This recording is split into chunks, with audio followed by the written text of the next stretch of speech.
Muy buenas alumnos, aquí Breaking Bad una vez más para hablar de química y hoy vamos a estudiar cómo afecta un sustituyente a la reactividad de un benceno. A lo largo de la historia del canal ya hemos visto dos tipos de vídeos concretos. Hemos visto las resonancias de distintos grupos funcionales enlazados a un benceno, hemos visto el nitro, hemos visto un fenol, hemos visto distintos comportamientos de grupos funcionales enlazados a bencenos y por otro lado recientemente hemos visto un par de vídeos sobre benceno y aromaticidad. Yo creo que ya es hora de combinar estos dos conceptos para hablar de cómo afectan los sustituyentes a la reactividad de los bencenos. Quiero deciros que si bien voy a escribir las formas resonantes para que veáis dónde quedan las cargas, etcétera, no voy a profundizar en cómo he llegado a cada una de las estructuras. Os voy a dejar por ahí arriba a la derecha los vídeos que os llevarán a estas explicaciones. Así que si os interesa saber un poquito más cómo hemos llegado a esas estructuras, pues tenéis los vídeos ahí. Pero bien, vamos a empezar pues con la explicación de cómo funciona la reactividad de los bencenos sustituidos. Para ello lo primero que vamos a hacer es escribir un benceno. El benceno normal, tal cual, sin ningún sustituyente, tiene dos formas resonantes. Aquí tenemos los dobles enlaces en estas posiciones y aquí los tenemos simplemente alternados. Vale, pues entonces, como se puede ver, todos los carbonos que forman parte del benceno son equivalentes. Este carbono aquí tiene las mismas propiedades que en esta de aquí. ¿Por qué? Bueno, aquí tiene un doble enlace hacia un lado y aquí lo tiene hacia el otro, pero al fin y al cabo el átomo tiene la misma configuración. Doble enlace carbono-carbono, enlace simple carbono-carbono y enlace simple carbono-hidrógeno. Y aquí lo mismo, pero girado. Realmente es como si a esta molécula le hubiéramos dado la vuelta. O sea que estamos hablando de lo mismo. Esto básicamente lo que quiere decir es que cada átomo de carbono va a tener una reactividad similar. Si yo a esta molécula la hiciera reaccionar con X cosa, lo mismo podría reaccionar con este átomo que con este, que con este, que con este. Porque todos los átomos de carbono son lo que se dice equivalentes. Pero si yo sustituyo, vamos a poner por ejemplo un fenol. Y aquí es donde digo que voy a escribir las formas resonantes. Pero si os interesa saber cómo hemos llegado a las formas resonantes, pues tenéis el vídeo explicativo. Vale, pues estas serían las 4 formas resonantes que tendría el fenol. Ahora bien, vamos a fijarnos en la principal diferencia con esta molécula y esta. Y es que aquí debajo, primero que ya aparece lo que se dice separación de cargas. Aquí la molécula es neutra, pero aquí yo tengo una carga positiva en el oxígeno y una carga negativa en el carbono, o sea que realmente ya empieza a aparecer una separación de cargas, cosa que arriba no. Pero luego, si os fijáis, las cargas negativas quedan en unas posiciones muy definidas, quedan aquí, aquí y aquí. Y realmente no hay manera de que aparezcan en otro sitio, es decir, en un fenol los electrones están mayoritariamente en esta posición, en esta posición y en esta posición. Y como las moléculas son eléctricamente neutras, si estos átomos tienen una mayor cantidad de carga, los otros dos, que son los que no tienen, van a tener un poco menos de carga. Es decir, si yo pusiera el fenol aquí aparte, vamos a tener una mayor densidad de electrones en esta posición, en esta posición y en esta posición. Entonces, ahora en un fenol ya no es lo mismo esta posición que esta. Y luego aparte, si sustituimos uno de estos carbonos, no es lo mismo sustituir aquí que sustituir aquí que sustituir aquí. Los productos además serían diferentes, ya no son equivalentes. Y ahora vamos a ver qué pasaría, por ejemplo, en el caso del benzaldehído. De nuevo, vamos a ir pasando rápido las formas resonantes. Bueno, fijaos que en este último caso de abajo, ahora pasa algo parecido a lo que pasaba aquí arriba, pero aquí arriba lo que quedaban en estas posiciones eran cargas negativas y ahora lo que quedan son cargas positivas, ¿de acuerdo? Nos queda en este carbono una carga positiva, ahora aquí otra carga positiva y aquí otra carga positiva. De nuevo, volvemos a tener esta diferencia entre las distintas posiciones, así que vuelven a no ser equivalentes todos los carbonos. Vamos a escribir aquí pues cómo quedaría el cómputo global de esto que estamos diciendo de las cargas, ¿no? Aquí en las rojas, vamos a poner que las rojas equivalen a una carga negativa, ¿vale? Nos queda como un exceso de electrones. Y aquí vamos a poner en verde lo que serían las positivas, que básicamente quiere decir que nos faltan electrones. Bueno, pues si os fijáis, ¿qué es lo que tenemos? Pues que en función del sustituyente que yo tenga, voy a modificar el benceno de una manera u otra. Aquí en el caso inicial todos los carbonos eran equivalentes y era lo mismo ir a una posición que a otra. Sin embargo, aquí debajo ya no es lo mismo y es más, hay algunas posiciones que están más favorecidas que otras. Ahora voy a borrar un poco todas las formas resonantes y voy a escribir aquí en medio esta y esa molécula. Vale, pues ahora que ya está todo un poquito más claro, podemos ver que aquí en el fenol lo que hemos hecho ha sido, digamos de alguna manera, introducir electrones. Gracias a este átomo hemos introducido más electrones en el ciclo, porque ahora al final este acaba teniendo mayor densidad de carga en estas posiciones.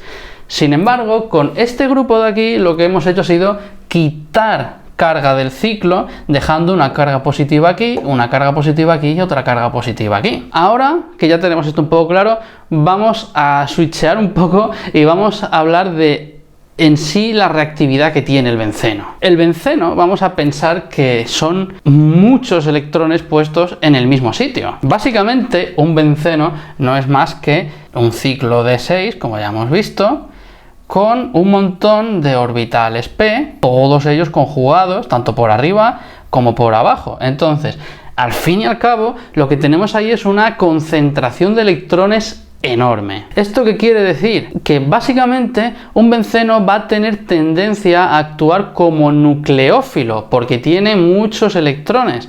Jamás va a recibir un ataque nucleófilo, sino que va a ser él el que ataque a otros compuestos electrófilos, porque él tiene mogollón de electrones. Entonces, los bencenos van a tener tendencia a reaccionar con electrófilos. Sabiendo esto, cuanto más electrón tenga el ciclo, mejor, y cuantos menos electrones, peor. Digamos que si el benceno tiene una velocidad de reacción, me lo invento, una velocidad, digamos, de 1, reacciona con una velocidad 1, este benceno que tiene más electrones que este, porque ahora yo tengo un grupo que le está metiendo electrones, este va a tener una velocidad de 2, reaccionará más rápido, porque claro, tiene más electrones, reaccionará mejor con electrófilos.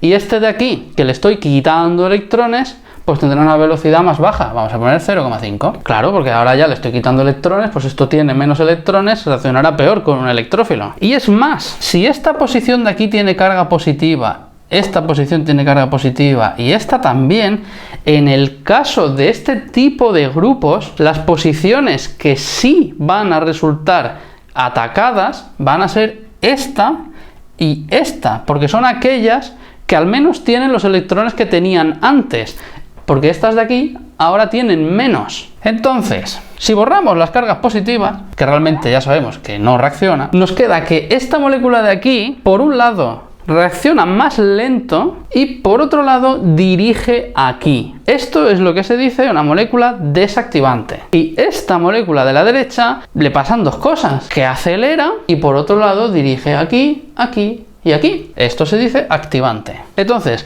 cuando yo quiero introducir un grupo funcional en una posición relativa como esta, pues necesito tener un grupo desactivante. Como contrapartida, la reacción va a ser algo más lenta, pero acabaré metiendo los grupos donde yo quiero.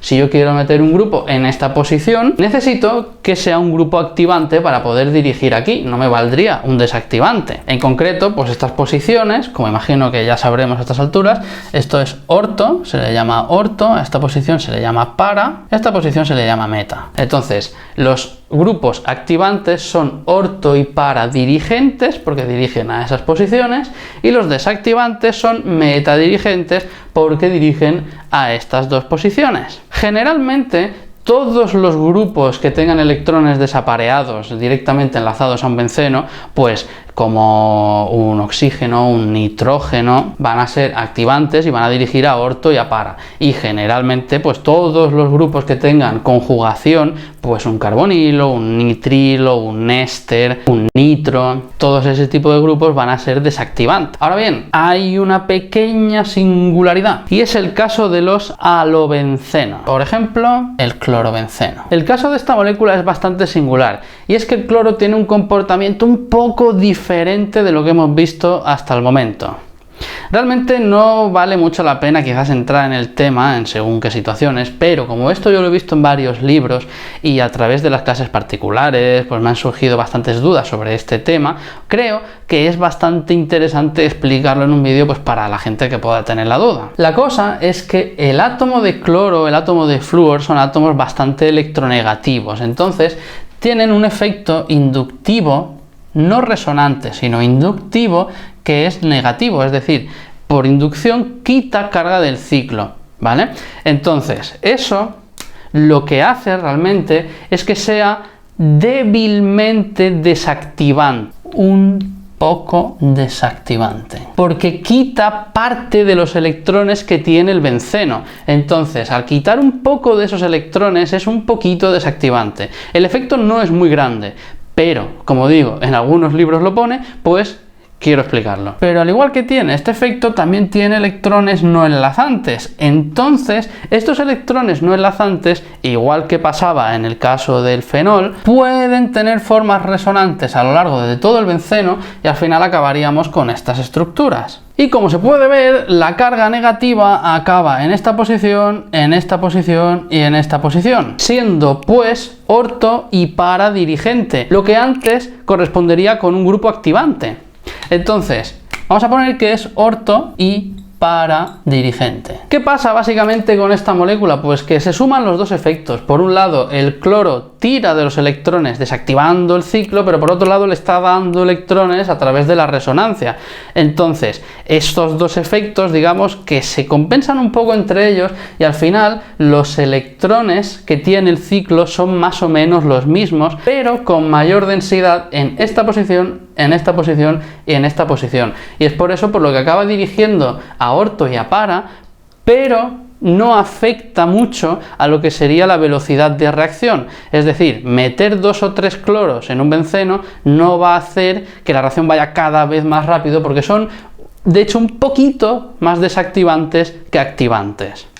Aunque ya os digo que el efecto no es demasiado grande. A posteriori de grabar el vídeo me he dado cuenta de que me he olvidado un grupo importante a comentar, así que vamos a comentarlo rápidamente. Hemos visto que los grupos activantes son aquellos que ceden electrones al benceno, que los desactivantes son los que quitan electrones del benceno, pero nos hemos dejado un grupo en concreto que es el grupo de los radicales alquilo. O sea, si yo tuviera, por ejemplo, un CH3 o simplemente una cadena de alcanos. En principio, podría parecer que una cadena de alcanos no tiene ningún efecto sobre el benceno, puesto que no tiene ningún par de electrones a compartir con el benceno y tampoco tiene resonancia que quite electrones de él. Sin embargo, sí que afectan y bastante hacia dónde se dirigen los productos de reacción, y es por el efecto de hiperconjugación. Si no tenéis muy claro el efecto de la hiperconjugación, tengo un vídeo bastante antiguo ya en el canal, lo dejo ahí arriba a la derecha, en el cual explico qué es este efecto. Pero básicamente vamos a dibujar el benceno plano y el CH3 aquí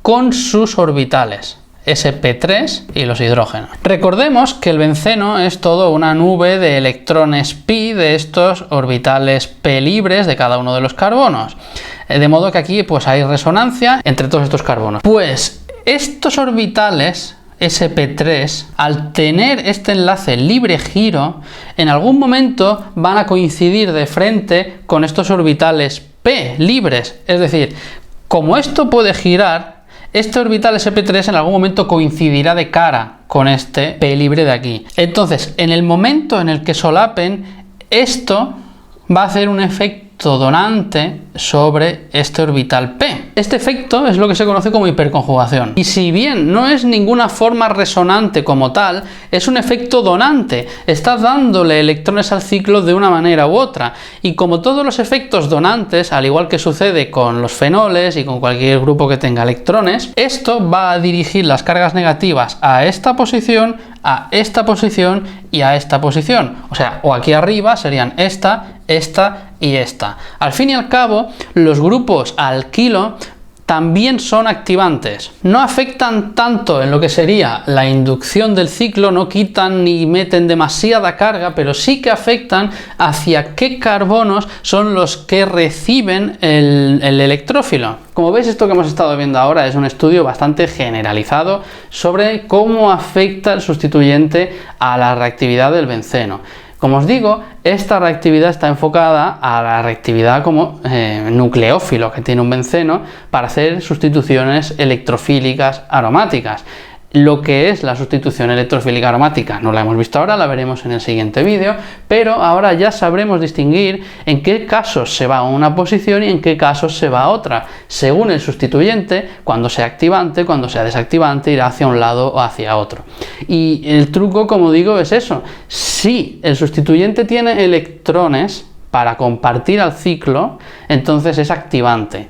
Si los retira por conjugación, como un carbonilo, un nitro, un éster o lo que fuera, pues entonces es desactivante. Excepto el caso de los halógenos, que son ligeramente desactivantes, pero dirigen a orto y a para, ¿vale? Entonces, esto sería todo por este vídeo. Nos vemos pues en el siguiente y a disfrutar de la ciencia en su máximo esplendor.